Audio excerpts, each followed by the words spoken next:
मित्रांनो, थंडी वाजत असेल, भीती वाटत असेल किंवा एखादं भयानक दृश्य जेव्हा आपण पाहतो तेव्हा आपल्या अंगावर काटा येतो.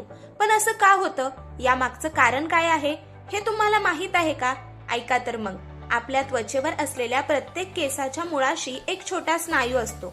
जेव्हा आपल्याला थंडी वाजते तेव्हा आपला मेंदू या स्नायूंना आकुंचन पावण्याचा सिग्नल देतो. यामुळे अंगावरचे केस ताठ उभे राहतात, ज्याला आपण काटा येणं असं म्हणतो. याचे दोन मुख्य फायदे आहेत. पहिलं म्हणजे थंडीत हे उभे राहिलेले केस हवेचा एक उबदार थर शरीराभोवती तयार करतात, ज्यामुळे आपल्याला ऊब मिळते. आणि दुसरं म्हणजे जेव्हा आपण घाबरतो तेव्हा आपल्या शरीरात एड्रेनालिन नावाचं हार्मोन रिलीज होतं.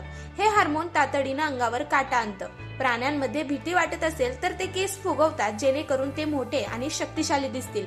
हाच गुणधर्म माणसांच्यात देखील आहे. थोडक्यात सांगायचं तर अंगावर काटा येणं ही शरीराची स्वतःला सुरक्षित ठेवण्याची आणि भावना व्यक्त करण्याची एक नैसर्गिक पद्धत आहे. असेच माहितीपूर्ण व्हिडिओ पाहण्यासाठी आपल्या चॅनलला लगेच सबस्क्राईब करा.